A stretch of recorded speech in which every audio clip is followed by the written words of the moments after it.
I got to say first though, you ride a unicycle?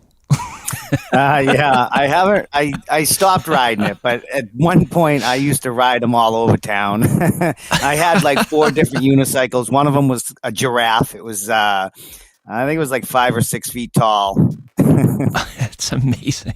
It's yeah, that was pretty cool. It was either like hiking or like Cirque du Soleil. It was like one or the other. Steve chose hiking. Yeah. I have a unicycle story. Oh, you do? Let's hear it. I do, yeah. So, well, we were talking about 83 previously, so like... What a weird show, right? When I was a kid, like, yeah, so going back to 1983, I was probably about that age. We had this kid that moved in with it, like this old couple lived up the street for whatever reason. I think the grandkid was like getting in trouble or something, and he had to get kicked out of his house, so he moved in with the grandparents. So he was like the cool older kid in the neighborhood. And the reason he was cool was because he had a unicycle, which was like, when you were a kid in the 80s, like if somebody had a unicycle and he knew how to ride it, that was like magic to us. We were like, this guy's the coolest thing ever. So he used to ride his unicycle around, and I remember he used to let us all try to ride the unicycle, and I remember just completely like wiping out and bashing my head. So if there's anybody in the old, we used to call our neighborhood Looney Hill, so I don't know if any of my old friends listen, but the Looney Hill crew, we all used to take turns trying to do a unicycle. We could never do it, but I did figure out how to ride one when I got a little bit older. You just got to get the momentum going right away and don't hesitate. Right. Yeah, they say anyone can learn how to ride one in 10 to 15 hours. And it doesn't have to be 10 to 15 hours straight. It could be like a half an hour each day, and then it just clicks after that. It totally does, yeah. It's funny. That's hilarious. Do you know how to juggle, Steve? I don't know how to juggle. If I did, I would have been juggling going down the road on one.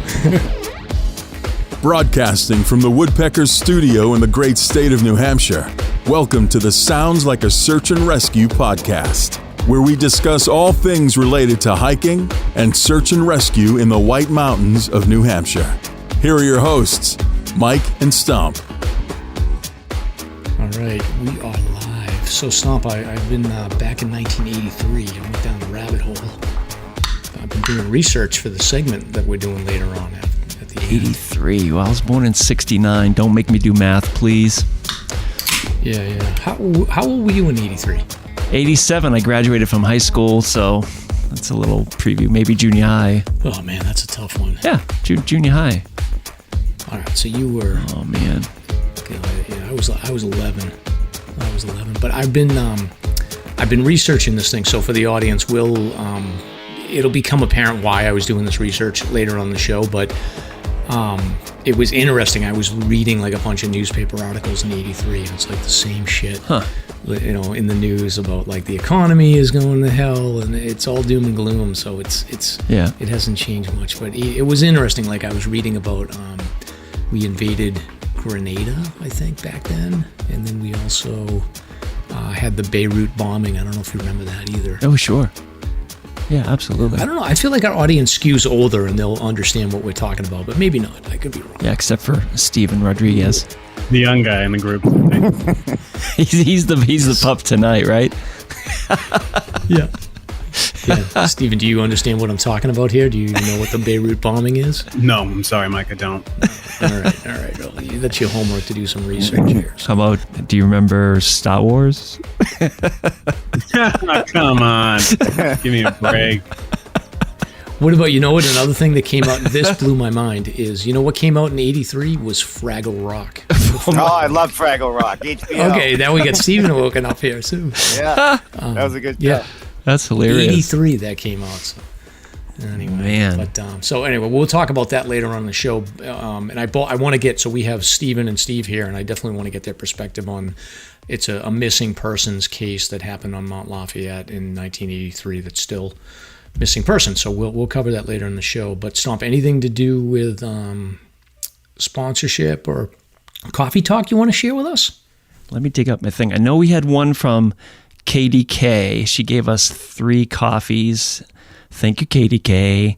She's an acquaintance, and she's very cool. So thank you for the support.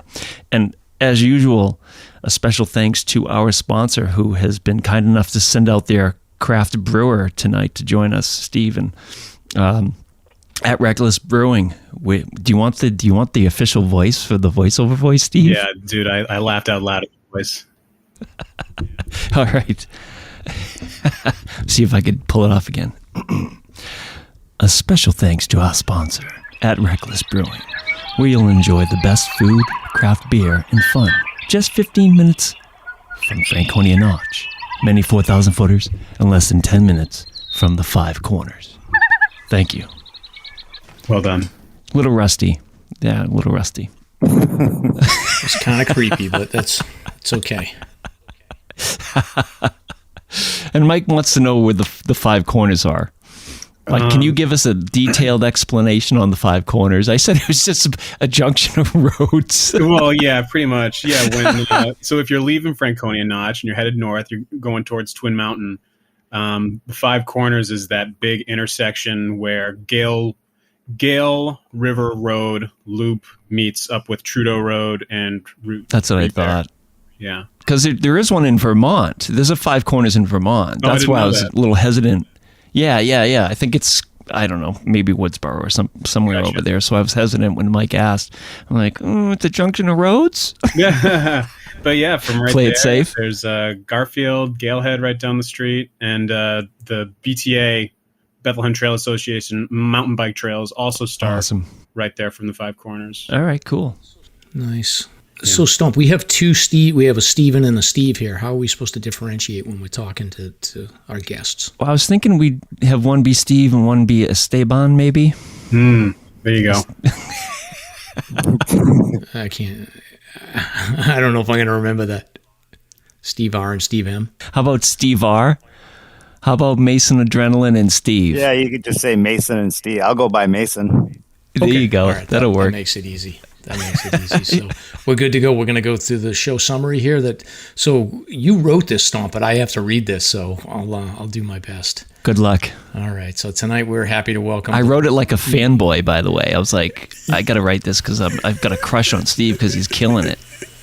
I wrote Steve, think of it as a fanboy writing this, okay?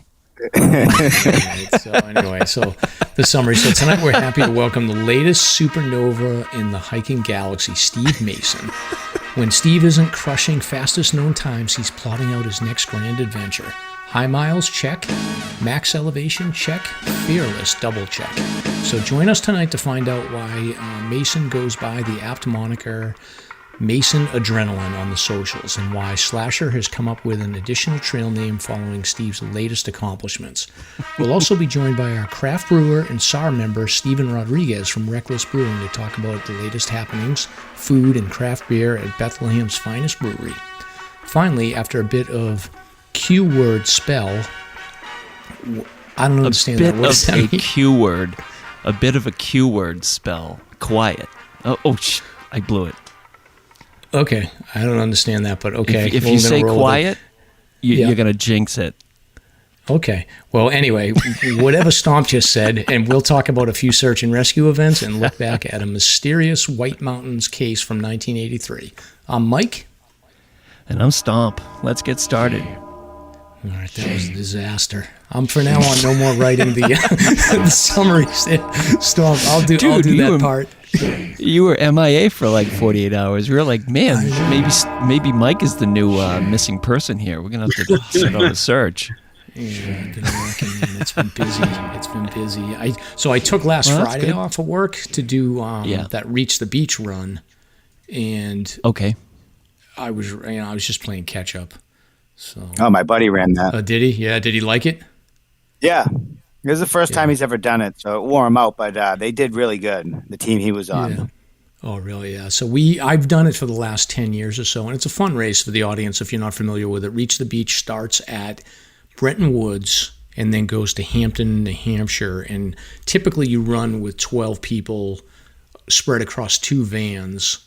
We had 10, so we were down 2 people, which is not that big of a deal because you just pick up the extra miles, but it's not like bad because you run about 20 to 21 miles total for each runner, but where it gets difficult is, and your friend probably said this, Mason, is that that's that last run. Like, you don't get a lot of sleep, and then you got to get up and do that last run on the second day, and it's brutal.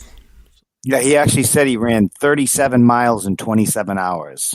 Oh, wow. So they must have been they do have these teams that are ultra teams where like one van will do the whole thing. Yeah, it was an ultra. Oh yeah, those people wow. are animals. Yeah, that's crazy. But it's a good time. It's a rolling circus. I'm sure that all the people up in northern New Hampshire don't really, or the lakes region aren't really thrilled when we're all running through there. But it's a fun event, and it's used as a fundraiser for a lot of the local groups in the area in the lakes region and up in Conway and stuff. So it's fun. Mm-hmm. So back to beer talk. Yeah. So what do we got for beer? No beer for me. I'm doing a Mama Rita in preparation for our month off.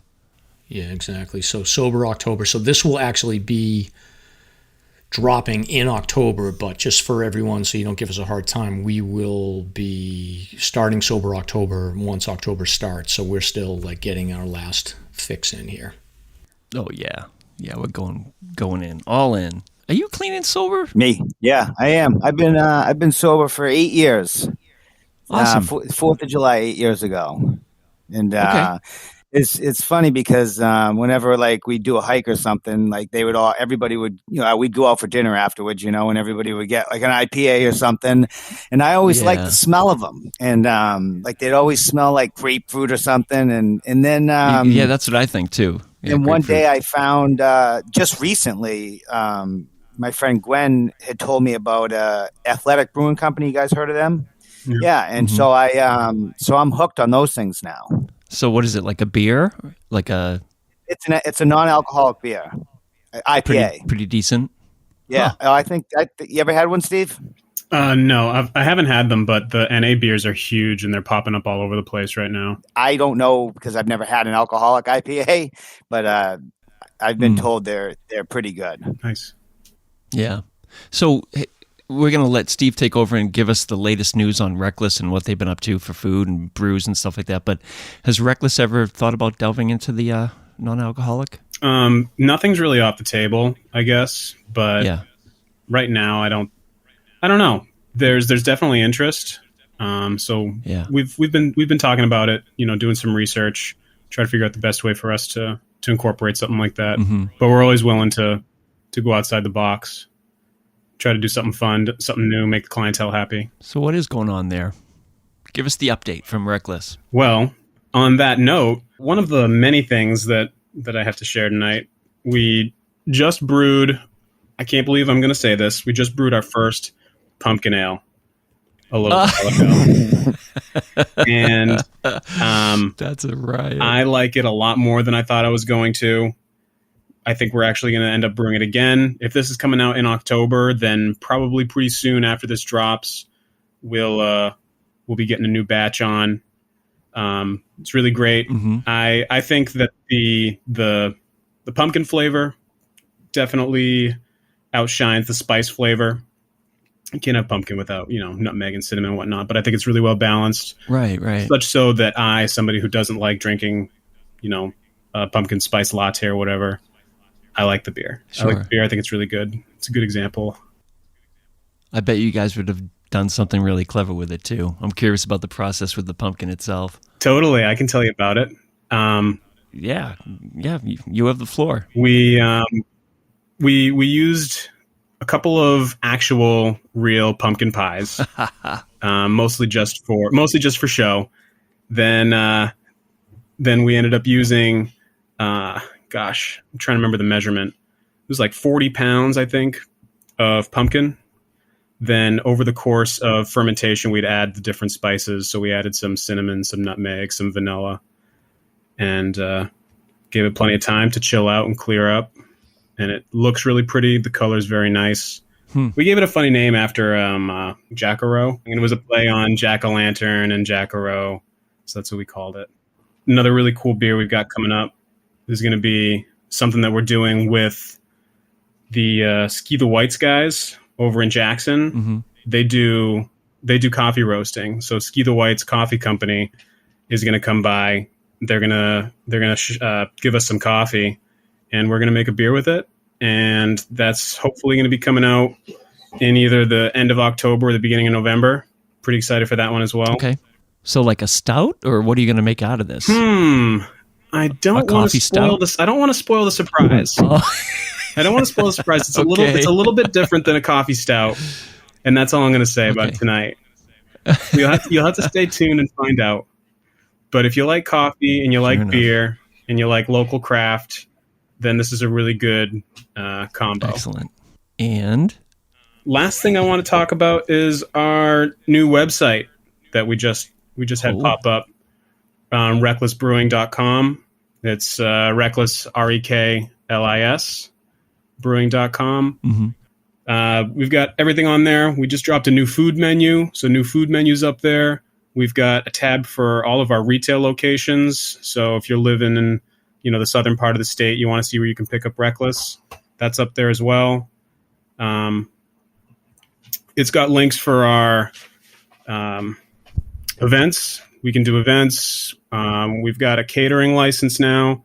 So if you're going to get married or throw a big party, hit Rek-lis up, and we can show you a really good time. Wow, that's fantastic.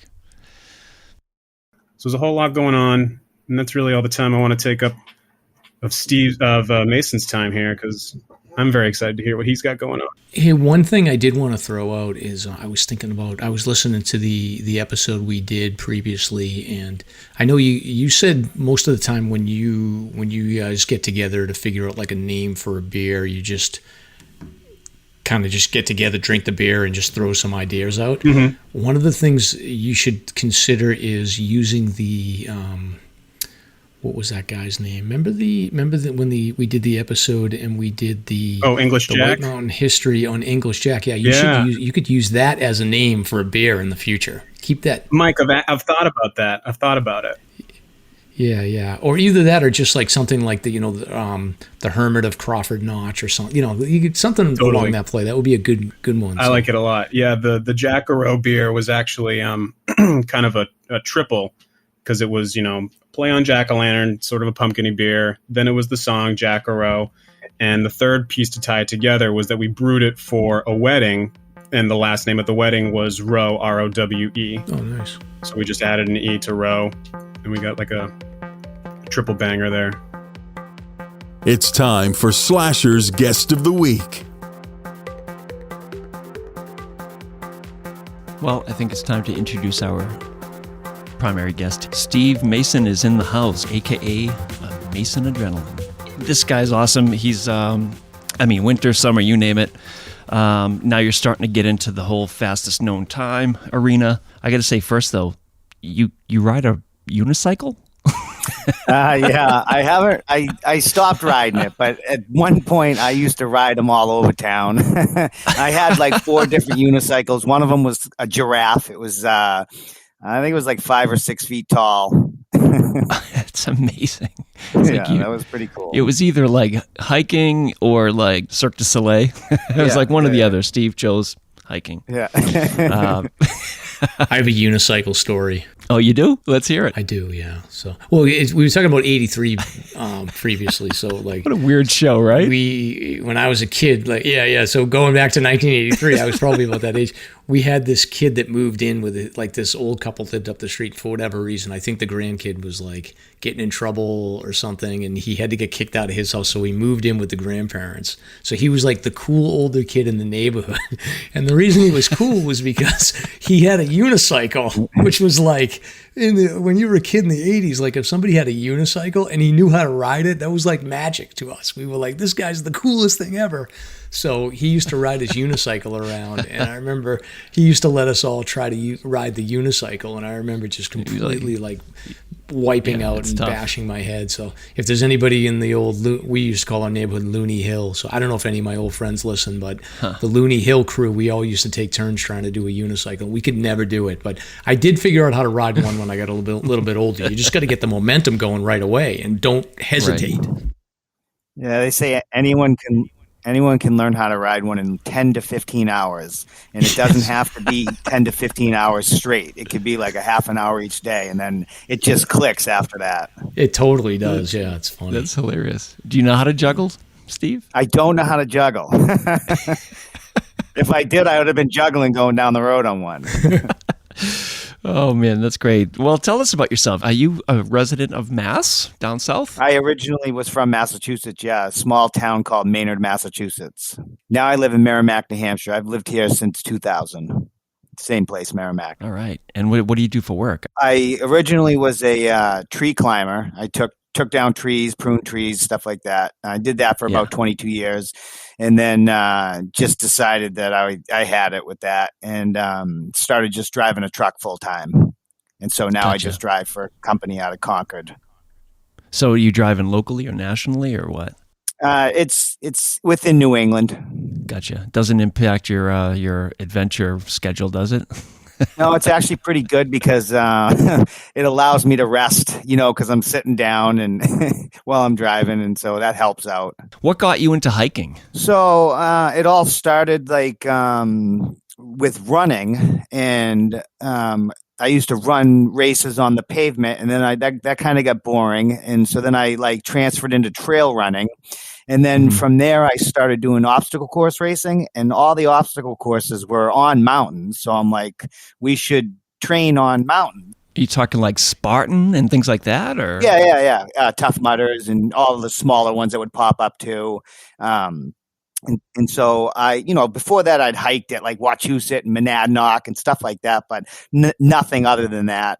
And then a friend of mine said, I read about this Franconia loop.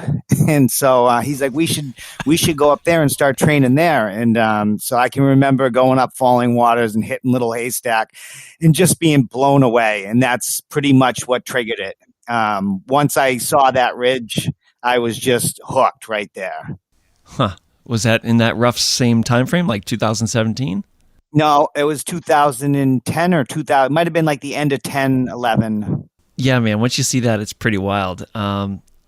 So you're hiking 2010, and then sometime in 17, you started climbing, right? Technical climbing? I started just hiking a bunch of stuff, and then I had random people I'd hike with here and there, and then hooked up with some buddies that I hiked with, that we hiked in a group. My friend Gwen Stratton, she invited me to start climbing indoors.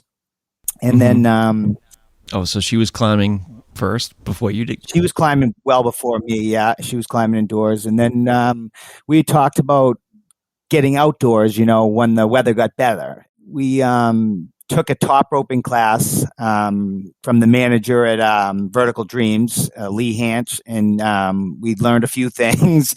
And then a few. We were going up to see the Watcher, and on the way up to the Watcher, I saw the eaglet, and I had to climb it right then. That was it. I'm like, I saw that thing, and I was like, I'm climbing it. But I didn't really know much, and so I just basically I just bought all the gear, went to Pawtuckaway, and walked around on the ground, sticking the gear in all the cracks and stuff like that.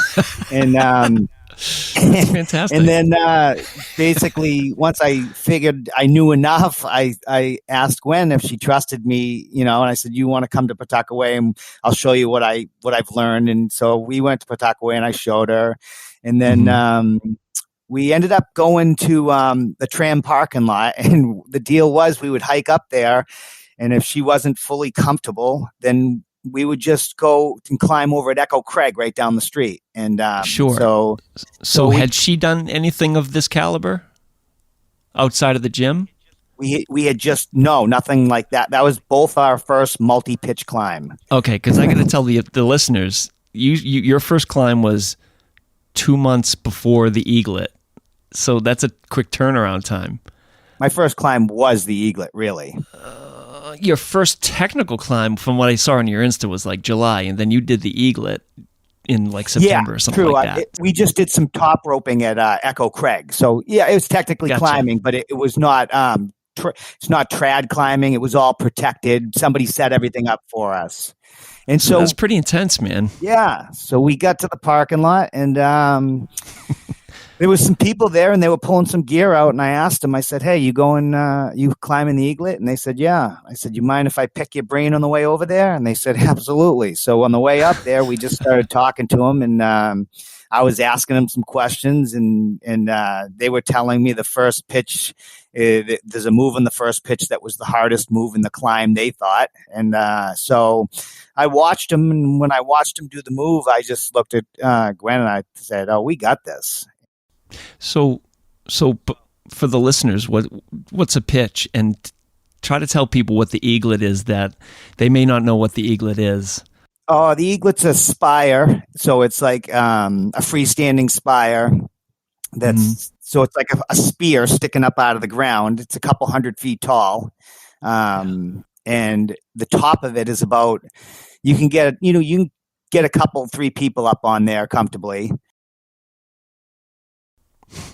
Quote unquote comfortably. Yeah. I'd be puking.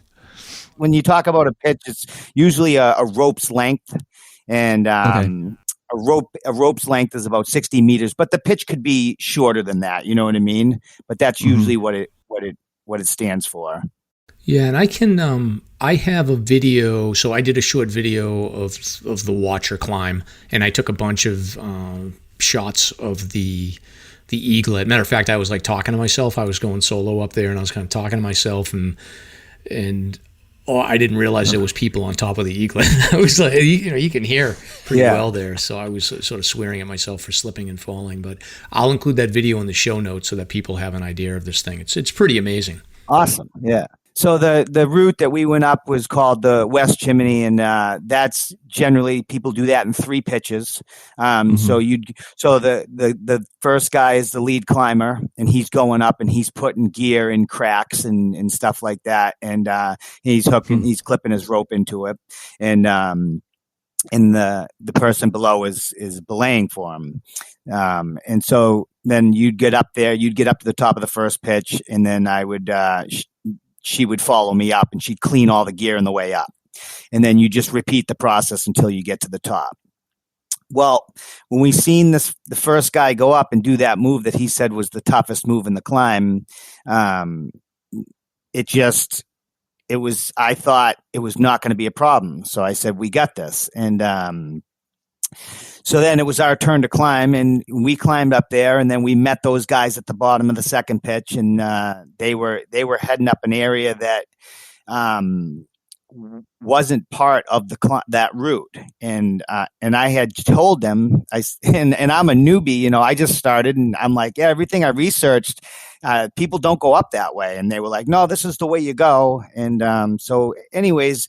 The guy leading ended up pulling a boulder right out of the wall. I mean, this was the size of a hood of a Honda Civic, and it came down and it smashed the guy belaying and smeared him up against the wall, ripped his pant leg off. It was bad. It was bad. And then as this is happening, there's 2 people on the top that are trying to rappel off, and one of the guys got his hair caught in the rappelling device. And so here, Gwen and I, this is our first climb, and all this stuff is going on around us. And we ended up just like moving over to the side and letting everybody do their thing. And we ended up finishing the climb, rappelling off the top of it. And we joked about it because we knew nothing, and we were the safest people on the climb that day. That's funny. So that's crazy that you guys, so your first climb was the eaglet. I would think that people would, most people would kind of work their way up to that, but hey, it worked out. Yeah, it did. It definitely worked out. I can't believe you went back out after that day. Just all those incidents. So after that, we just went across the street to Cannon, and there's a route over there called Whitney Gilman. I don't know if you're familiar with that route. Yeah, I've heard of that. And that's this big ridge that just goes right up, and it's a lot of people do that, and that was our second climb. And we just had the most perfect day out there. It was me, Gwen, and my friend Gavin Brown, and it was just a perfect day. Yeah. Do you feel like when you did all the work that you did in the climbing gym, did you pick up enough safety knowledge in the gym to apply that to climbing outside? No, honestly, I don't think any of it came from. I mean, I learned the basics in the indoor gym, but really, I was able to take all my climbing experience from climbing trees and transfer it into the rock. And yeah, it's different, because like in the trees, rock and trees are different, but the concept is the same. You know what I mean? So it's like when I'm taking down a tree that's hanging over a house and I'm lowering all these pieces off the tree and not breaking the house, it's almost like me, in the rock, and so as I'm climbing up, I'm putting gear in, and I practiced at Pawtuckaway quite a bit, before I actually did it. Yeah. And I'm a research nut too, so I'm constantly, just researching everything. Doing your homework. Now, if you could go back in time, if somebody was just starting off climbing, what advice would you give them to make sure that they're staying safe and doing it right? Yeah, I mean, I would probably start off in a gym, and then they have like gym to Craig things that you can do, and I do something like that, and try to hook up with somebody who's more experienced and take lessons and things like that, so you don't get yourself in a bad spot. Is it pretty likely, like if you just start climbing common areas, that you're going to run into multiple people that are climbing, and you can kind of connect with them, or are people sort of more standoffish and they don't want to get involved with rookies? No. Climbers, I always, they're always pretty helpful. I found, like whenever I'm at Rumney and talking to people, or, anywhere I've been, but, you're going to see people that are less experienced and more experienced, and you try to offer up anything you can if you can. Okay. What have you done in the whites? What have you accomplished thus far in your Immaculate journey here? I'm not a list guy. No, and I have nothing against people who are into lists, but it's just not my thing. Yeah. That being said, I've definitely done, the 48s numerous times. All of Vermont's 4,000 footers, and the Maine. I think I have 2 peaks that I haven't done for the 4,000 footers in Maine. Yeah. But, so I just like to do things that are different and big and challenging, and so slides and bushwhacks are something that have always interested me. And, that's same with me. How many slides have you done? Oh man. So Arrow. And then what's that one right on the Hancocks? Cedar Brooks. There's Arrow and Cedar Brook on the Hancocks. White Wall, slide. North Twin Slide, Dogleg Slide, Downsbrook Slide. Nice. Guitar Slide. What was your favorite? I'm gonna say Lincoln's Throat is probably my favorite. Oh yeah, man! I forgot to write that one down about you. I remember pictures that you posted about that. You got to that head wall and you like just climbed right up it, right? There was a bunch of us. So we took. It's called Walker's Brook, and it's right off Old Bridle Path, right at the junction of Old Bridle and Falling Waters. Right. You follow that brook right up. And then it's an ice climbing route, Lincoln's Throat. And it's probably I'd say about a 70-foot climb. And it probably has a rating at about a 5.6. That's a rating rock climbers would use. And, right. And so there was a group of us, and we all climbed up that, and then made our way up onto the ridge, and then we went down the Lincoln Slide, and then went over to Owl's Head from there. How does that 70-foot wall compare to something like Huntington's Ravine or something like that? Give us some perspective. Is it steeper? So Huntington Ravine, in my opinion, there'd be a fall on Lincoln's Throat could be a little worse. It all would depend, I guess, on where you were. But like Huntington Ravine is a lot more slabby. It's almost like vertical for 60 feet, Sure. But there's plenty of handholds. Shaking his head. Plenty of handholds. Okay. So Yeah. you're talking like a risky adventure. Did most of your party that day do it, or did they skirt around it, or can you even skirt around it? Yeah, so yep, they did. So 4 of us, I think 4 or 5 of us did it, and I think probably 4 of them they skirted around it, and they came out and they all looked like they'd been in a fight with a bear, and they said it was the worst thing they had ever done.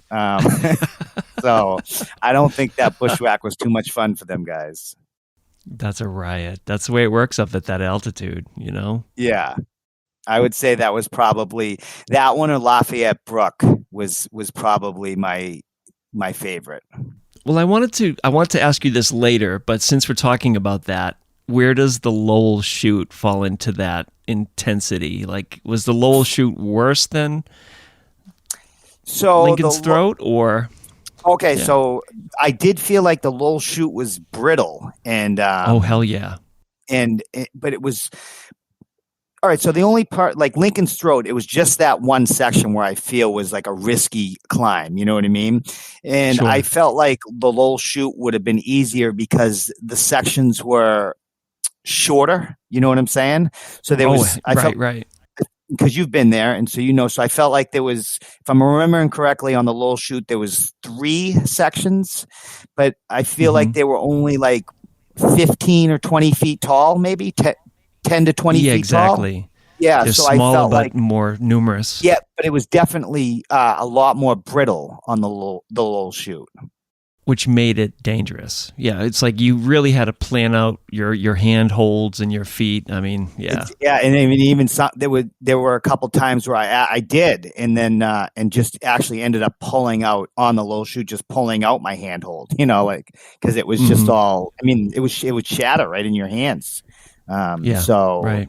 It was dangerous in that sense, but I felt like it wasn't as tall. You'd still get hurt, exactly. You know. Yeah, but that's a good way to put it.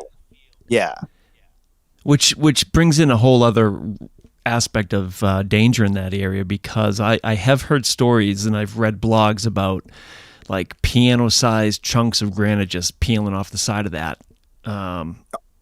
Yeah, I mean, the fact that you did it solo is probably safer than the way I did it with 2 other guys, because we had stuff peeling off and just falling on us the whole time up. And it was really challenging. It's such a narrow gully that there's really no room to escape or hide or shelter anywhere. Exactly. And we've been in situations on the landslide gully in Crawford Notch, and there's a section up in the top of that that's kind of similar to that. And there was a few of us were up in that, and a rock had got dislodged and came down and like was bouncing and then just like bounced over one of our friends' heads, and just like literally like hit a rock, blew into 3, and bounced right over his head. Yeah, I got a one question I did have for you around these slides is, as a matter of fact, I was looking at it this weekend when I was doing Reach the Beach. So when you are in, you know, you're at the Willie House and you're looking up onto Mount Webster, there's a number of different routes there that I think you can probably take up. Have you done any of those slides on the Webster Cliff section?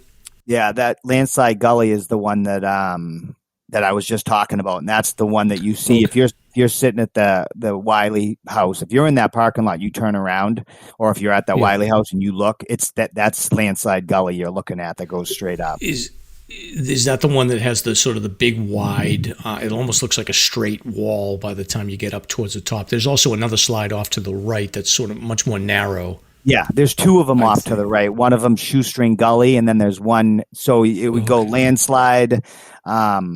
I forget the name of the one right to the right of landslide. I think it starts with a P. I'm not really sure of the name, and then Shoestring Gully would be the next one. But landslide is the one directly across, and it's a lot wide. You can see this like big slab section I think you're talking about. Got it. Yeah, I didn't connect that was on the Webster side. I just don't know the names of those. So how difficult are those? Because it actually, like when I was looking at it, it doesn't look crazy from the bottom, but I don't know how insane it is when you get closer to the top. Well, there was definitely spots that you could go around anything you weren't comfortable with. But so it was actually like different types of rock that you'd encounter. So you're coming up a talus field at first, and then you'd get into a big slab section. So if you're not comfortable in something like that, you'd probably be scared and off to the side in the woods, If you were to slip, you'd just go sliding right down it like a slide. It wouldn't be good. Have you ever been in need of help or found yourself real close to needing to make that call? There's definitely been times that I've been cold and have had to pick up my pace and move to try to go. I've never felt like there was ever a time that like I needed to make that call where I needed to be rescued. I always feel like I can self-rescue and get myself out of any situation that I'm in. And that's how I've always felt so far doing all the stuff that I've done. Okay. I mean, I've definitely had to do things that I wasn't completely comfortable with to get out of stuff. But yeah, I've always gotten myself out of everything I've gotten myself into. And do you feel like you're prepared out there? Like I don't want to jump ahead on the topics here, but when you're doing like these really long 50-mile treks or whatever, do you feel like you have enough in your pack and everything else and you're ready to go if you had an injury? Yeah. So I feel like I have enough for myself to survive. Mm-hmm. It's definitely not, it wouldn't be comfortable, but sure. I think you have to make that call when you're doing these things because there's no way you're going to be able to go out there and pull off a 60-mile day if you have a pack that weighs a lot and you know what I mean? Sure. So, I mean, there's risks. There's definitely risks involved. Right. And you're comfortable making those risks. Yeah, they're all calculated risks. Yeah, sure. Yeah. And like I said, I mean, there's been times where I've been cold and had to not stop moving because of it. But those are the risks. Now, how about Mount Kilimanjaro? You left the continental U.S. and made a big trip in 2018. Can you tell us about that? Yeah, two friends of mine, Eric Sweet and Chris Wright. We flew out to Africa and climbed Kilimanjaro, which was pretty cool. It was like a 4-day adventure just to get out to the mountain itself. We hiked through rainforests, jungles, deserts. It was cool. We saw, wild monkeys just crossing our paths out in the jungle, and like it was pretty weird, but they could just rip your arms off if they wanted to.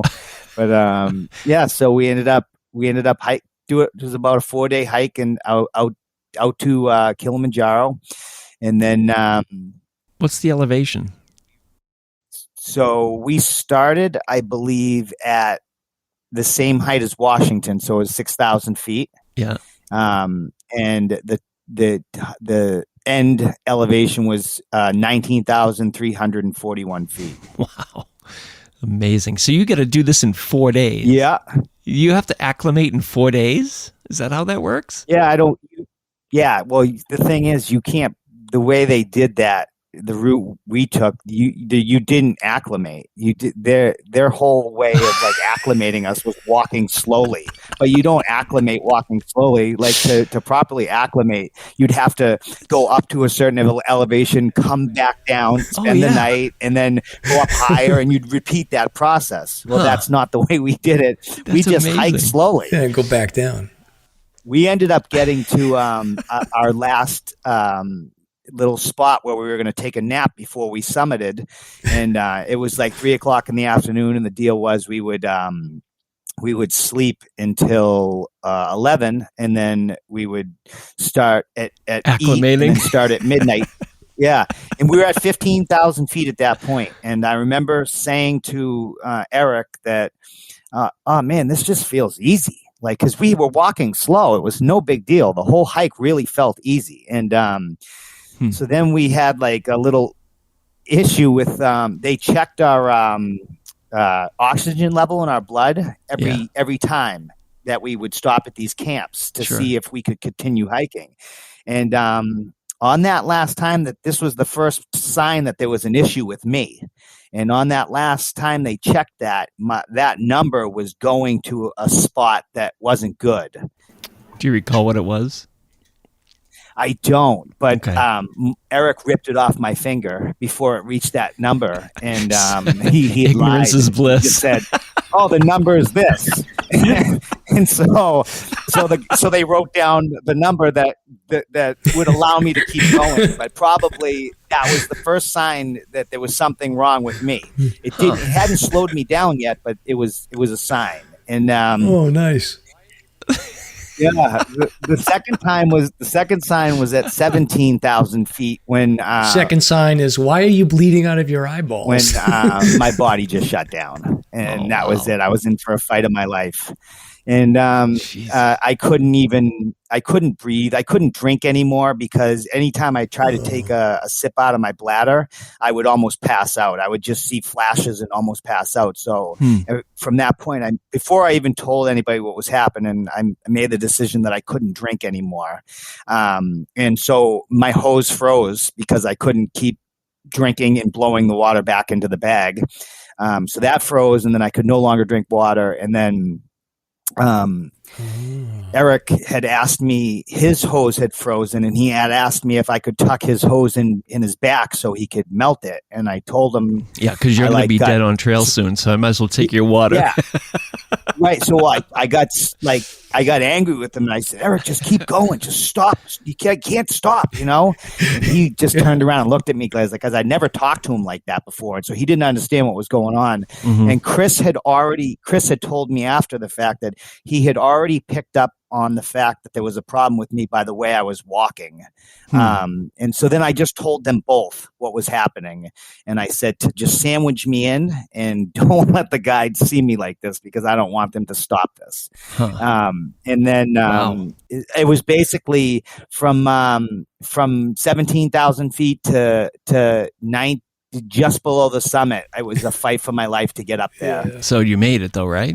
I made it. Yeah. I just looked at the ground and I just moved one foot in front of the other and until I hit the ridge line at the top. And then I asked, we were on the top and I asked somebody, how many more feet do we have until the actual summit? And they were like 300 feet. And at that point, I knew I had it. I could keep it together for that. And so I was able to just hold it all together until we reached the summit.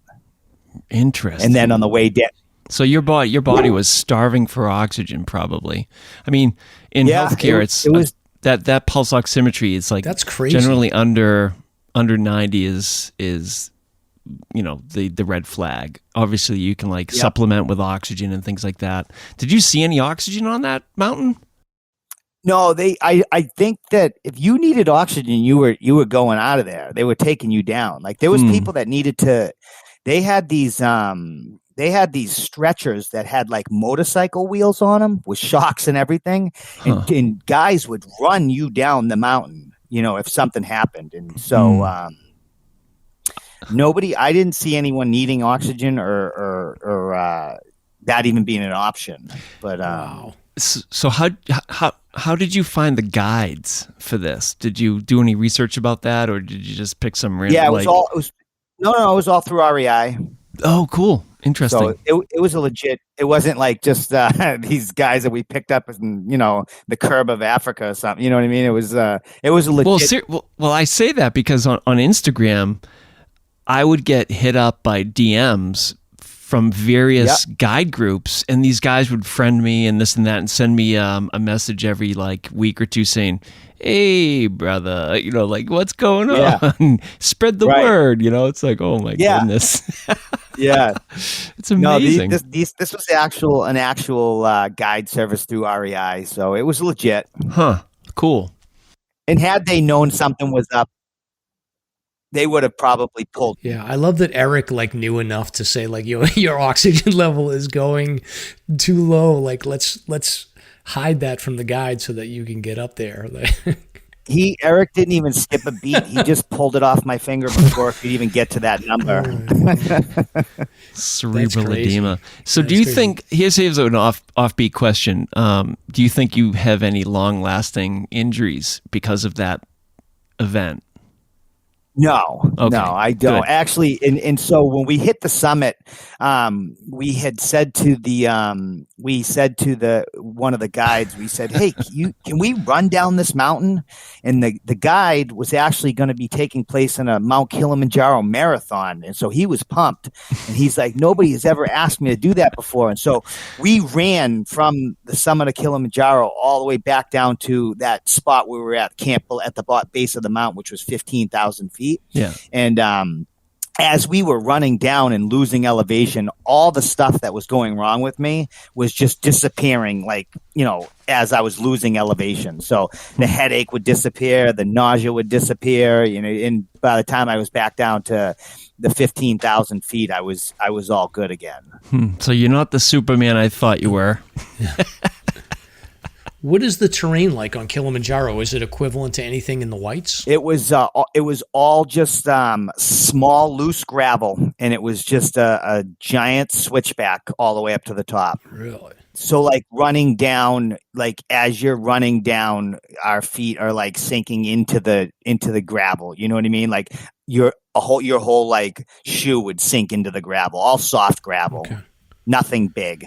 Yeah, so not technical at all. It's just like the elevation is the only factor that makes it difficult, it sounds like. Yeah, and there wasn't anything, not on our route. The route we did was nothing technical. You could, anyone, I mean, there was people of all different abilities. And they were even saying it didn't matter if you were in shape, not in shape, young, old. It affected the elevation affected everyone differently. There was a girl on the summit that was like 15 years old running around like it was no big deal. Huh. And I was just like, what is going on? It's amazing. Wow. All right. Well, that's a hell of a story. REI, I guess, is the way to go. Don't listen to your DM messages. No. And wow. And by the way, the captain, Chris Wright, just tried out for one of the teams up here in New Hampshire. He's a hell of a guy. This is the first time I met him. Very impressive person. He smoked me. Obviously, I was sweating bullets, and he's just like, "Hey, what's going on?" Yeah. Very strong hiker and interesting person. And yeah, cool. You hang out with some very strong people. Like I've not met Gwen in person yet. She seems very impressive online with her accomplishments and all these people that you're with. You have a strong crew. That's great. It's good to have buddies and people that can push you and have your back. Definitely. How about your ankle injury after Kilimanjaro? Tell us what happened, and that's where you and I first started sort of conversing. And yeah, I had it was indoor climbing accident, and I ended up breaking my heel, and then when I went to the hospital, they basically told me I needed surgery. I was never going to walk right again. They just started telling me all this stuff that I just did not want to hear. I would never I could forget about climbing. I was never going to wear tight shoes again. Hiking if it happened, it was going to be years down the road. So I didn't want to, obviously I couldn't make that call right away. And they were basically trying to tell me I had to have surgery that Thursday, and it was like a Monday. And I needed to make a decision the next day. And I ended up doing some research, and they wanted to put this plate in me with screws, and that was going to be in me for a year. And then they were going to have to take all that stuff back out. So there was going to be another operation. Right. And then there was tons of people that had ended up getting infections because of this. And so I ended up I didn't do it. Right. And I didn't use, the only thing I used the hospital for, or the doctors for, was X-rays, and I did everything on my own. I did all my own PT. I never stopped hiking through the entire time. I never stopped climbing. I went to the gym still. every single day on crutches. I ended up my buddies all got me those crutches that are attached to your forearms. Yeah, the loft strands. You know what I'm talking about? Sure.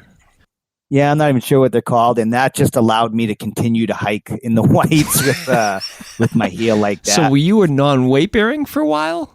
Like legit? Like I was, for I think 12 weeks. And you were still out there hiking. I hiked right through the entire thing. That's freaking awesome.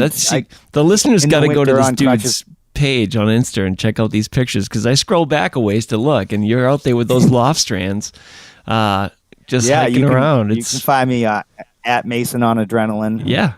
We'll put those all in the show notes and stuff. So.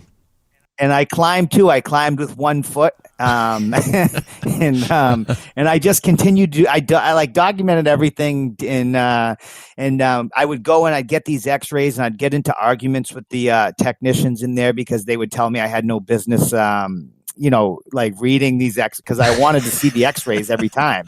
Right. And they're telling me one thing, and I'm like, wow, I can't believe how good that looks. And they're telling me you're not even close to being recovered. And I'm like, whatever. And then when we finally get to the last X-ray, they tell me that I still am not recovered, and I'm like, the only reason I can see the crack still in that X-ray is because I actually know where it is, and nobody else who could see that crack on my last X-ray. So I told the technician, I said, that was the last time you'd be seeing me, and I took the boot off that day, and just started weight bearing on it, and wearing regular sneakers and all that good stuff, and just started slowly building back up.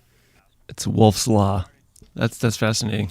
Do you think with the medical industry, I feel like they have sort of a bell curve of treatment where they know, like, okay, if you fall into this sort of normal bell curve of treatment, they can give you a general sense on how to approach it and what the likelihood is for recovery times and total recovery. But I wonder, like, is there somebody like you that's sort of really focused on health and wellness and has a determination to continue on with the lifestyle that you've that you've been focused on for the last few years? Like, are you just outside the bell curve where most typical medical treatment would miss your recovery or your capabilities, just because they're so used to just assuming like most people wouldn't behave the way you would, where you're going out and actually being active during your recovery? I think it was actually the fact that I was active during my recovery was what made me recover so fast, I think. Bingo. And I mean, the doctor ended up getting really mad at me, and he basically told me, you have no idea the mistake you're making. You're never gonna. He's telling me all these things that I'll never do again, and I honestly just got the sense that he was mad because he wasn't going to be getting paid for that surgery, So that's what I was going to say. Like, there's a monetary drive here sometimes, unfortunately. Yeah. And as far as like me doing my own PT, and that's nothing against obviously you're in that field, and that's nothing against anyone in that field. I just felt like for myself, I've always done this with everything. Just like when we talked about the climbing and anything I've ever done, work that needs to be done at my house, I always do everything on my own. So I felt like I could just do my own PT, and I didn't need to go somewhere for it. And ultimately it ended up working out for me. And I ended up becoming a better climber. And they told me I would never run again. They actually told me I would never, ever run again. And I've run so much this year, it's not even funny. So can we go back to the injury itself? So what was it? It was your heel bone, the calcaneus, that got crushed, or? Yeah. Okay. It broke into 3 pieces. Okay. And so basically the only thing that I'm left with is, because I didn't have the surgery, my right foot is a little bigger than my left foot. Sure. Because my heel is a little deformed. So it makes my foot a little bigger, but it's no big deal. I just take out the insert on my right shoe, and it works out perfect. I'm not an orthopedic surgeon by any means, but I guess one risk would have been, had those 3 pieces healed incongruently, it could have maybe provoked chronic pain, and that would have effed your career. Yeah. And that's what I was told. There's going to be arthritis and all this other stuff. And I mean, honestly, the way I looked at it was, I'm probably going to deal with that stuff anyways. You know what I mean? So I was like, whatever. This is how I'm going to roll with it, and awesome. I'll deal with whatever comes my way. Yeah, and we talked about this when Martin Pisani was on. So Martin is an author of a book talking about sort of like how hiking is the fountain of youth, and one of his points was that you can overdo it to the point where you injure yourself, where you go past that line where you would be in the situation like those doctors warned you. Clearly it didn't end up happening for you, but do you worry at some point that you do too much of an intensive focus and too many miles, whether it's running or hiking, that you might burn yourself out over the long term? Yeah. So this year I took on a lot of stuff that I'm doing, and so I basically don't really have any rest days. And so since January 1st, I've just been on a tear, and I've been just doing huge stuff every single week, every month, and it's just nonstop. And I definitely feel like it's affecting me physically. I'm now 9 months almost through the 9th month. And, I have inflammation issues that I fight in my left leg. I feel like I'm patching myself up every single day to just buy myself the next day. And even mentally, I think it is kind of getting to me mentally too, just from the constant grind, and never. I just got myself into a situation where I feel like I can never stop because my goals are so big, and I'm the type of person that when I set these goals that I'm committed to them and I'm not going to stop until I'm done. And so basically now I'm at a point where I'm feeling the pressure. Yeah. And it's been tough. Do you feel like you're losing? Because we talked about, matter of fact, I talked about this with Jeff Rogers, where when on the show that's, one or two shows before this, where, you become so focused on your goals and your need to accomplish things that you lose the love of the activity. Do you think that you're risking that at this point? No, I don't think I'm going to lose the love for hiking. I had to put my climbing on hold this year because there's just no time for anything but my goals. And so I have not really climbed this year, but I haven't lost my love for climbing, and I haven't lost my love for any of the other stuff. I will say this, I'll never take on a challenge like this again. I still will continue to push myself, but it will just be, it would be like spaced out, where I could have recovery time and all that other stuff that you should have. But I'm definitely glad that I've done this. I've learned a ton about myself and what I'm capable of. And so I'm happy that I've done it, but it's definitely been a lot of pressure. Yeah, and it's a tough thing. Like I came into hiking from a running background, and I wasn't winning a lot of races, but I was reasonably competitive. And I think for me, my sort of white whale that I kept chasing was the Boston Marathon qualifying time. And I was definitely running fast enough to do it. My problem is that as I trained to run that qualifying time, I would constantly get injured. So I think I suffered enough injuries where it scared me enough to the point where I was like, wow, if I go past a certain line, like I may lose the ability to actually do this running stuff. And then eventually, like you, I got into hiking, and hiking has overcome my interest. I run in order to stay in shape to do the things I love to do around hiking now. But I'm, my old age, I'm sort of just dealing with the fact that I can't do what I used to be able to do as far as extreme stuff goes. But, finish this year up, Steve, I would say, and then, maybe take a pause and make sure you're balancing out your health versus your achievements. Oh, definitely.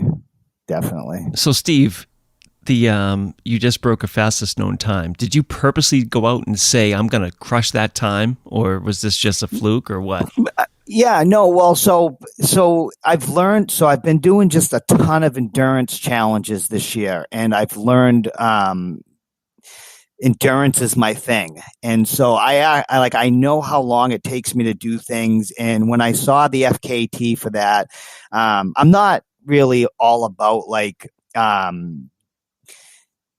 being super. I'm not the fastest guy in the world. I am fast, but there's definitely a lot of people way faster than me. I've learned that endurance is my thing. Okay. But so when I saw the FKT for this super extended Pemi loop, I knew just by the mileage and the elevation gain that went with that I could get that FKT by two and a half hours. I think I ended up getting it by. So it's a super extended Pemi loop. It was 14 of the 4,000 footers. So starting at Lincoln Woods and Lincoln Woods Trail to the Osseo Trail up to the Franconia Ridge, hitting Flume, Liberty, Little Haystack, Lincoln, and then Lafayette. And then once I hit Lafayette, I dropped back down to North Lafayette and dropped down onto the Lincoln Slide over to Owl's Head. And followed that slide down and into the drainage, crossed Lincoln Brook onto the Lincoln Brook Trail, went up the Owl's Head slide to Owl's Head, and then I bushwhacked off the north side of Owl's Head down to the Lincoln Brook Trail again, took that over to the Franconia Brook Trail, and then up to the Garfield Ridge Trail, where I did an out and back to Garfield, and then headed over to Galehead. From Galehead, I went up to South Twin, and then over to North Twin. I dropped down the North Twin Trail, crossed the river, and then I went up the Firewoodens Trail to Hale. And then from Hale, I went down the Lendahan Trail over to Zealand, took the Twinway up to Zealand, and then did West Bond Cliff, and then back out down Bond Cliff Trail, Lincoln Woods Trail into the car. Jesus. And that ended up being, I think. You guys remember that scene in Ace Ventura when he takes the deep breath before he goes on that long rant? He did that whole thing without a single breath. That's freaking incredible, man. So yeah, that was a fun one. That was I think that ended up being 52 miles and 18,000 feet of elevation gain for that one. Yeah, and I did that in 16 and 3/4 hours. And I basically carried everything in an Ultimate Direction vest that I had. I had a 1.5 liter bladder of water with me and 2 0.5 liter soft flasks and a filter. And then I basically did the whole thing on goos and salt tabs. Really? And you use a bladder when you hike? Yeah, it all depends on what I'm doing. So on that one, I did use a bladder because I knew I was going to have to. I wasn't going to have water available as easily as like on other things that I've done. Like when I did the hut-to-hut traverse, I just rolled with my 2 soft flasks because I knew I could make it from each hut to the next hut with that small amount of water. Yeah. That's awesome. Yeah, Steve, you're an animal. Well, I think you had been talking about doing a single day Pemi and Prezi. Have you done that yet, or was the weather a problem? Or Yeah, so I was actually I would have already been done with it. I was going to start at midnight, first thing Thursday, and Gotcha. and I would have done it today, but the weather wasn't cooperating, so I'm actually going to go for it on Saturday now. The weather looks a little better Awesome. for Saturday. And that's actually the last one of my goals that I have hanging over my head. So that'll take a little bit of I still have 3 months to go for the year, but that's like the last commitment that I've made. But I feel like, I feel like it's, I know I can do it. I've already done a double Prezi. I've done 2 different single day double Pemi loops. So I know that it's just a matter of me getting out there and doing it. has anybody done a triple Pemi? No one's done the triple Pemi. That was what I was going. That's why I ended up doing 2. So the first time I went out to do the triple Pemi, I ended up not sleeping, and I went into it with only 2 hours of sleep. And when I got around to the second time, I realized that mentally I just was not with it anymore. And so I didn't feel comfortable going around for the third time. So I called it after the second one. So then I lined up some people to do each loop with me, but one of them fell through, and so I ended up having to do this on my second time. I happened to do the second loop by myself, and again I fell apart mentally.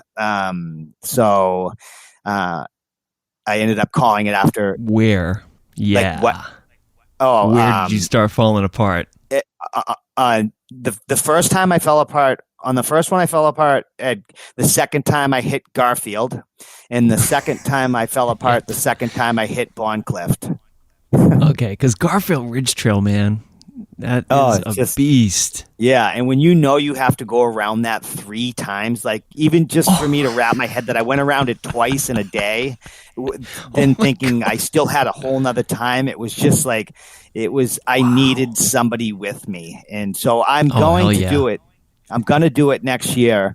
I just couldn't waste any more time on it this year. Because it had taken away from time, my other stuff. And so I decided I was going to just hold off, and I'll go for that next year. Are you always doing these Pemis clockwise? So I did a winter extended Pemi. Me and my friend Gwen, we started the year off with a winter extended Pemi, single day winter extended Pemi, and we went counterclockwise for that one. But yeah, with the doubles and stuff, I prefer to go clockwise. Yeah. So you're going down Garfield Ridge and not up. Yeah, I mean, there's like pros and cons, but I think I don't really think the climb up to Garfield and the climb up to South Twin going clockwise is that bad. I think it's worse, the climb up to Garfield going counterclockwise and the climb up to North Lafayette going counterclockwise, in my opinion. And I've done 9 Pemis this year, so I think I can make that call. That's crazy. Oh man, I don't even know where to go after this. I'm just like, I mentioned my dream thing that I created, the Lodge to Dodge. Yeah, and so that's that totally, because that's obviously going to be a little bigger than the Hut to Hut. And right when I read that, it's a stepping stone. Yeah, yeah. I'm totally gonna.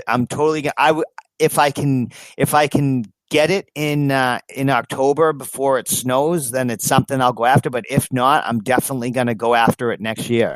Well, do you need help? Like, do you want support? I would love to be a part of that. Oh, yeah. Oh, definitely. I will take the support, because I've learned that it's just easier that way mentally for me. I'm sick of doing things. Let me know.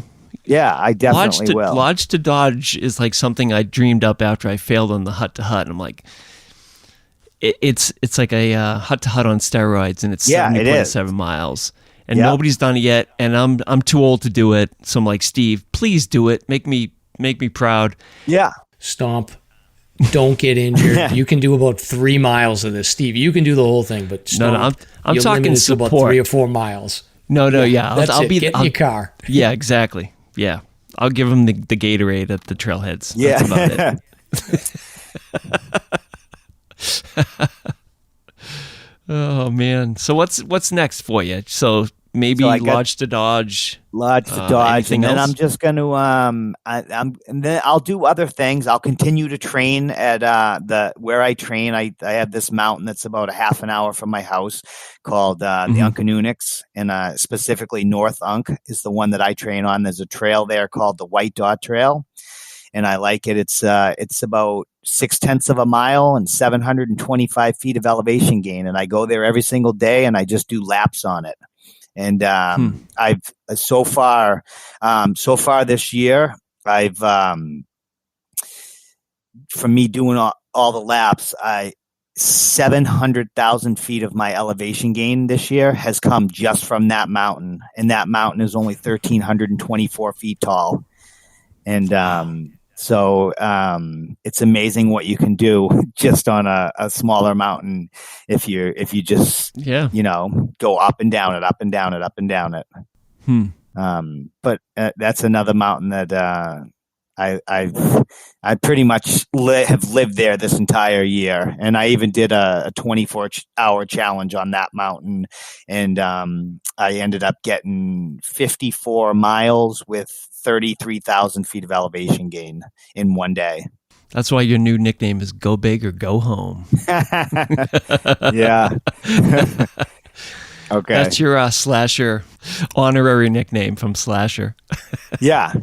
So Oh, basically, I'll Saturday I'm going to go after the single day Prezi Pemi, and then I think after that there's no pressure as far as any like things that I have written down on paper, and I think I'll just have some fun after that, and not have to stress about.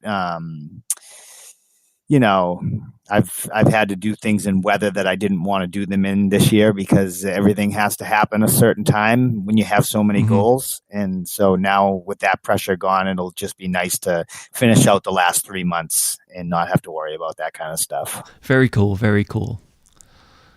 All right. Well, I think that about wraps it up. Any other questions, Mike? That's a hell of an interview. Yeah, that was a hell of an interview. You're an absolute animal, and I'm exhausted listening to you. So Thank you. But I honestly, like, I will be honest, like, I used to, and I've evolved a little bit, but I used to be focused like that. Like, I would have like, and I was much more of a list guy. I was always like, I need to get the 4,000 footers done in like a year, and I got to get and I haven't even finished the 4,000 footers, but I decided to do 4,000 footers, 52 with a view, terrifying 25, and do a single finish on all 3 of those hikes. So I've got that coming up, but I've slowed down over time. I've gotten more injuries, and I've sort of tried to get a little bit more zen about my hiking. But I respect people that are going for it, and they're doing huge mileage. It's crazy to me at this point, but you've gotten some awesome. I'm sure you've got some incredible memories of some of these activities, but a single day Pemi and then a Prezi put together, absolute animal. I respect that incredibly. Yeah. I'm just too old and slow to do it now. That's part of the reason why I'm not into the list, is because I can get caught up in stuff very easily. And if I was gridding or if I was doing all these other things, I would be fully engulfed in it before I knew it, and it would take over. Yeah, exactly. But I do have Stomp. I got a question for you. So Lodge to Dodge. I don't know what this is, but I'm going to guess. Right. So just based on the spelling here, I'm guessing that maybe. Hold on. Take a step back. Take a step back. Yeah, it's my baby. You got to treat it gently, okay? No grand assumptions. Treat it I'm gentle. assuming that you're talking about, like, isn't there that lodge on Moosilauke or something? There's a lodge on Moosilauke, and then is it to like a hike from Moosilauke to Joe Dodge? I'm glad we're doing this because I'm planting my property flag down right here, right now. This is like public official announcement. It's the new challenge, right? I've had this I've had this percolating for about 2 years now. The start is at Ravine Lodge. So it's Lodge. Which is on... It's on the southwest right? corner of Moosalak. Right, so Gorge Brook. Okay. Yeah. So from there it takes you up up towards the shelter by the Asquam Trail, I believe it is, to the shelter.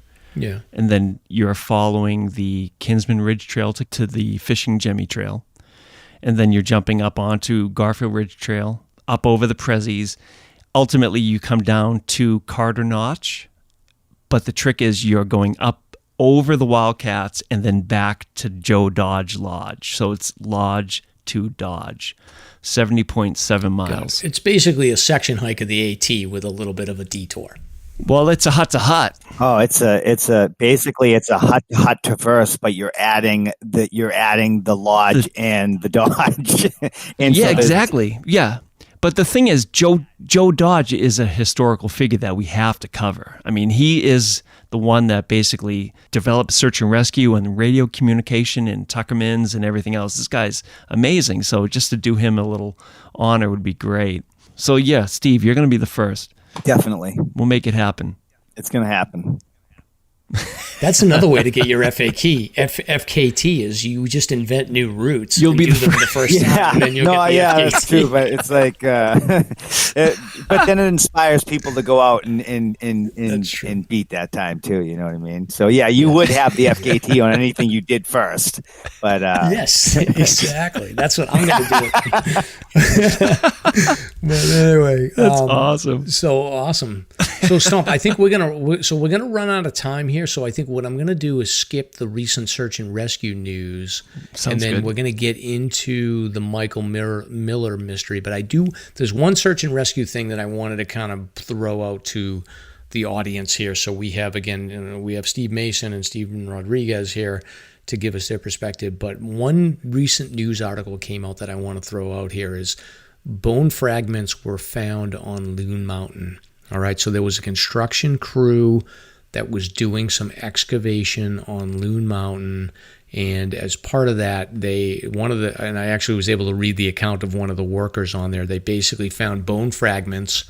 They didn't know if they were animal or human, and then as they were digging, they actually found some bone fragments that had human hair in them as well. So they were able to report this to law enforcement, and they ended up shutting the work site down for a couple of weeks, and they did some excavation around these bone fragments, and now it's with the state police. They're forensically looking at trying to identify these bone fragments, and obviously like the first thing that came to mind was the whether or not this might be Maura Murray. So Julie Murray has put out a statement saying that she's just waiting for law enforcement to give them more information. And there's always been rumors that one of the theories around the Maura Murray situation is that there was rumors that she had potentially made contact with some workers that worked at Loon Mountain. There was like these 3 brothers, I think, that had worked at Loon Mountain that she might have potentially got connected with. So they don't know whether or not that's true or not, but a lot of people are basically freaking out, thinking like maybe this could be the break that solves the Maura Murray case, or at least gives some closure to the family. So I don't know, Stomp, what do you think? I mean, it's plausible. I mean, they made a pretty strong case about those Loon workers and put them in the area, put them on the route that she was on when her car failed. So you never know. I mean, who knows? Yeah. But I mean, there. How many other stories have we heard this year of bones being found? I mean, people die in the woods, unfortunately, and they get lost. I think the only hesitation I have around this is that Maura went missing in, I think, February, and if she was involved with workers at Loon and there was some sort of a burial, that like it would be very difficult to bury a body on Loon in the winter. They wouldn't be able to do that. So if it is in fact turns out to be her, my guess is that somebody would have had to place the remains in that area in the after the death. So I don't know. Any of you guys got any thoughts on I this? think just the reverse. I mean, if these people worked at Loon and they had access to all the mechanisms and the trails and everything else and the knowledge of the trail system and everything else, it might be easier. If I were a Could criminal be. murderer, Yeah, I mean, what would I do? Jeez. they could have put her in there just as easy as they got the guys dug her out. You know what I mean? Yeah.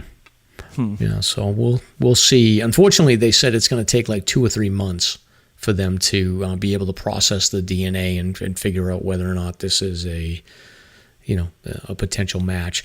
For what it's worth, like one of the workers was on the Reddit site from Murray, and it said that they thought that the bones were pretty new. But I don't know how you would know whether bones look new or old. Yeah. I don't know how you judge that. Like what? Yeah. How do you know?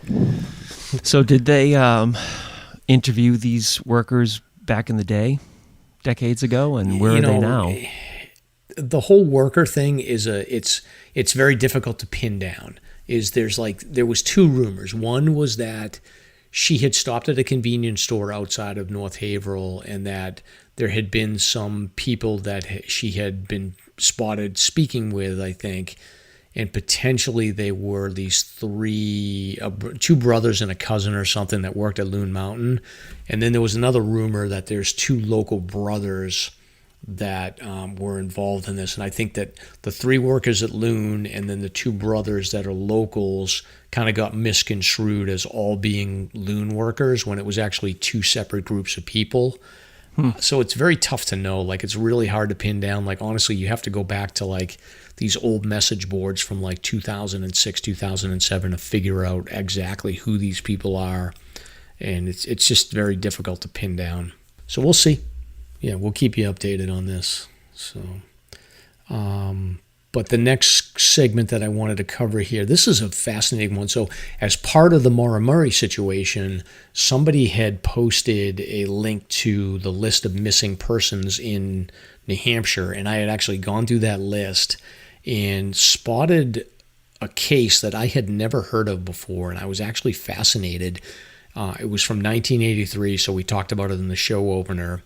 I had no idea about this story, so I'm guessing you guys probably don't know about it either. But in 1983, there was a student from MIT. He came up to hike Falling, he pulled up to the parking lot of Falling Waters. It was 3 MIT students. It was 2 students and I think a graduate student that might have been a professor. One of the students' names was Michael Miller. And it was October 23rd, 1983. They set out to hike the old bridle path, 3 of them. And Michael Miller, he was dressed in jeans, leather jacket, winter gear. Back then, that was pretty much standard hiking gear. He left the trailhead, headed up Old Bridle late in the day. I think it was around 2, 3 o'clock in the afternoon. He was in a little bit better shape than the other 2 hikers that he was with.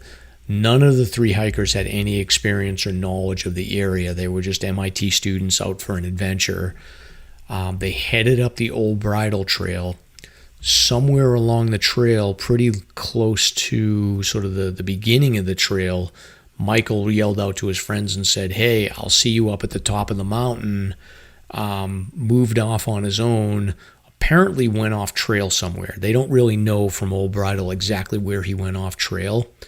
There was some reports that people had seen him in or around the Greenleaf Hut area, but once he separated from his 2 hiking companions, he was never seen again.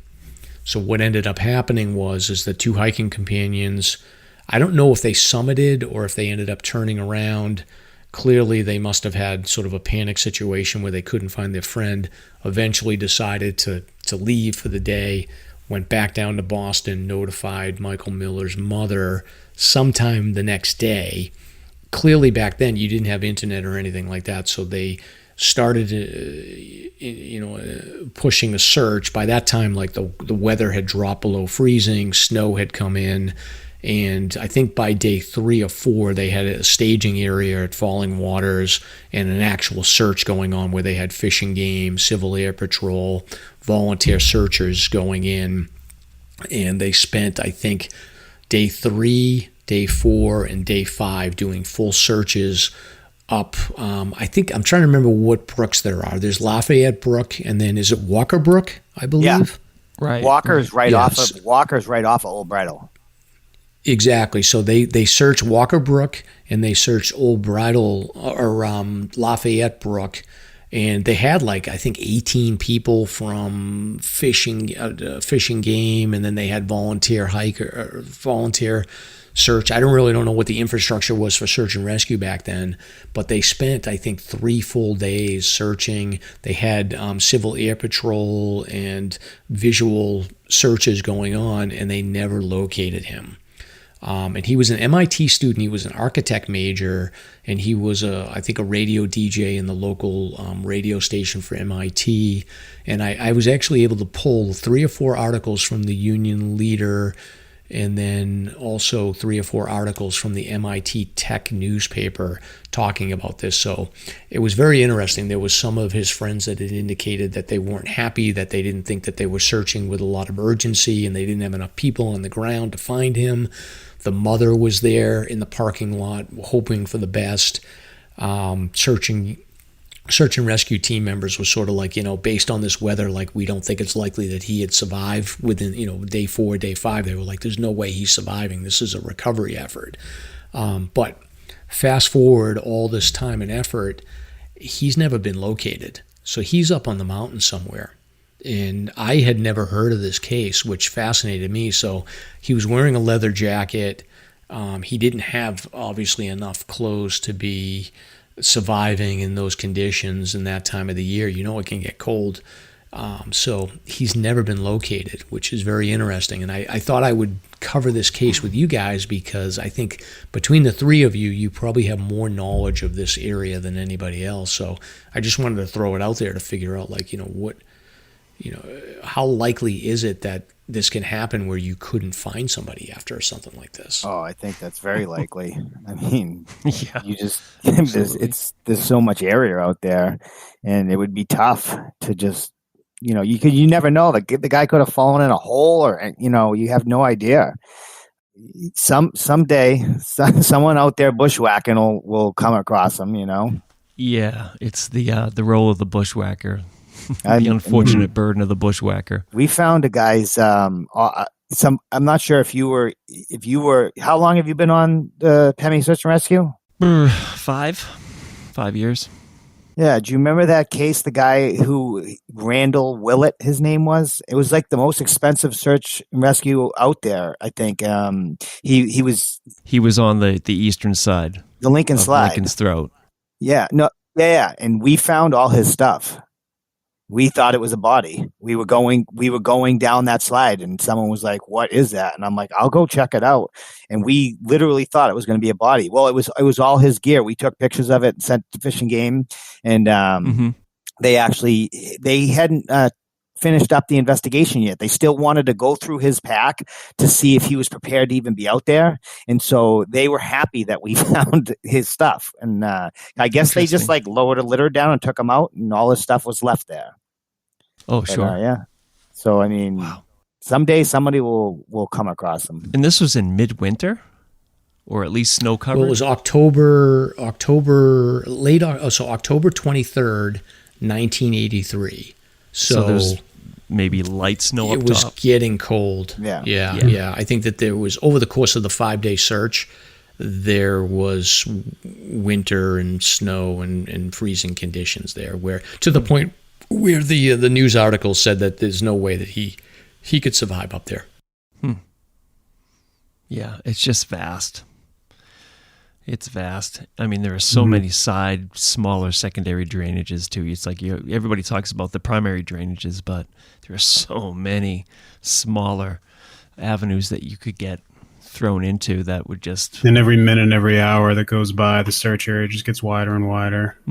Yeah, and I was trying to read the articles to figure out if there was a specific piece of information around where he had left the trail, and they indicated it was close to Walker Brook, but also the fact that they had indicated that he had been spotted by the hut makes me think that it is completely possible that he may have done the classic mistake of getting up to Lafayette and then heading down to, towards Garfield and Skookumchuck, and then, that could be the reason why they never found him, is because he made it to the peak, headed down the wrong direction towards Skookumchuck, and then nobody. Because I just think about, like, when I was hiking in foggy conditions and I missed the easy way to get onto the Lincoln Slide, and I had to bushwhack through, and it's nothing but spruce traps and deep rocks and trees, and somebody falls down there, hits their head, and then you'll never see them again. And I can't imagine anyone's been in a lot of those areas in hundreds of years. Like, you rarely ever get anybody going through those deep sections of the backside of Lafayette. Yep. Or think maybe they came down like those two trail runners this past February. Yeah. They just went right down into Lincoln Brook, or Lafayette Brook. Sorry, Lafayette Brook. Yeah, yeah. The guy that lost his shoe, right? Do. Yep. Yeah. They just diverted right off to the side and went down into. Oh yeah, I feel like when you're coming off Lafayette and there's like, you can't see the hut, or you're not familiar with the way that trail goes. It's so easy to get off course right there. A lot of people aren't familiar with that, and they end up going too far right when they should be banging a hard left. Exactly. Yeah, no question about it. Yeah, but again, Michael Miller was a young man. He was an architecture major at MIT.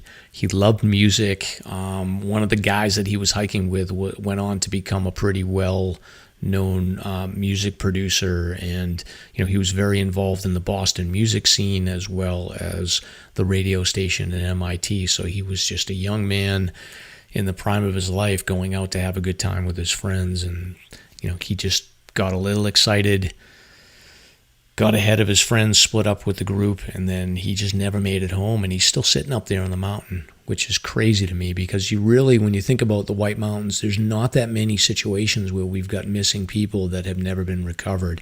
It may take a lot of years. Steve, you talked about like finding that person's gear. I've had a situation where I've found somebody's gear after 5 or 6 years too, and you have to imagine that it would be great if somebody ever was out bushwhacking, that they found the remains, to at least give the family a little bit of closure. You know what I wanted to say real quick that I just thought of is,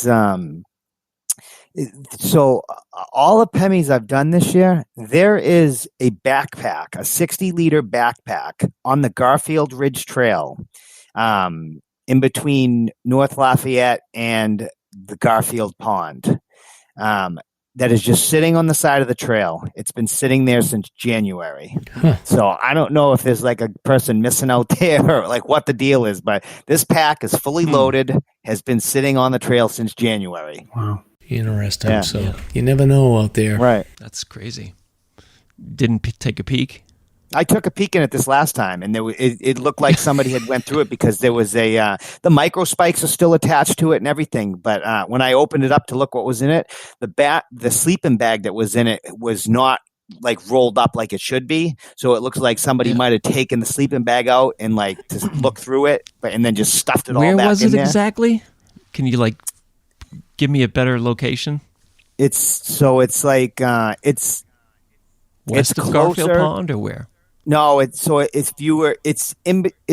if you were coming off of North Lafayette, and once you come down into the trees, I'd say about maybe three-quarters of a mile to a mile in on like this. It looks like people have camped on the left side, so you're heading towards Garfield Pond, and there's like a flat section of trail, and there's like some stealth spots to like off to the left. And the backpack is literally sitting right on the side of the trail. It's like right next to the trail.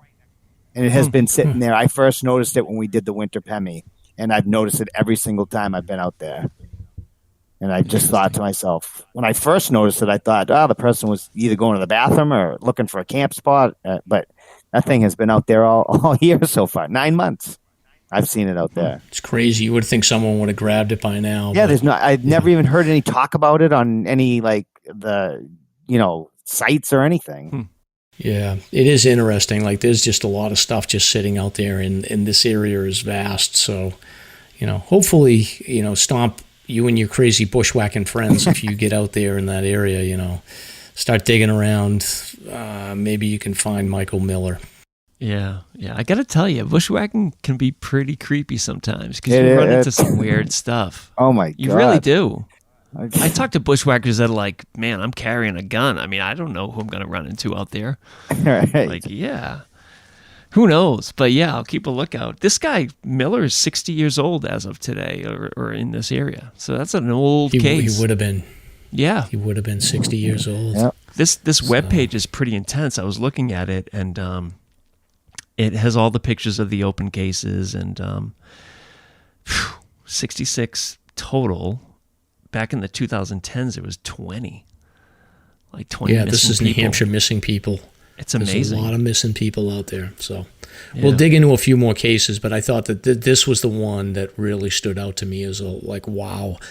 I've never heard of it, and I try to keep up on this stuff, and I was shocked to think that there's somebody that's been missing since 1983 that was never located. Amazing. But on a happier note, thank you for coming by, guys. Yeah, thanks for having me. Yeah, that's been a thank great you so much chat. for letting me sit in. Oh, hey, anytime. You guys are the best. And we will get up to Rek-lis at one of these points. Jeez. Good, and I'll hold you to it. Yeah, for sure. After October. Sober October. Yeah. Well, I think I'm going to do that finish hike in the next couple of weeks. So stop. I'll coordinate with you, and then Rek-lis will be where we'll eat dinner to finish up. All right. Sounds awesome. Good. All right, guys. Well, thank you very much, and we'll see everybody later.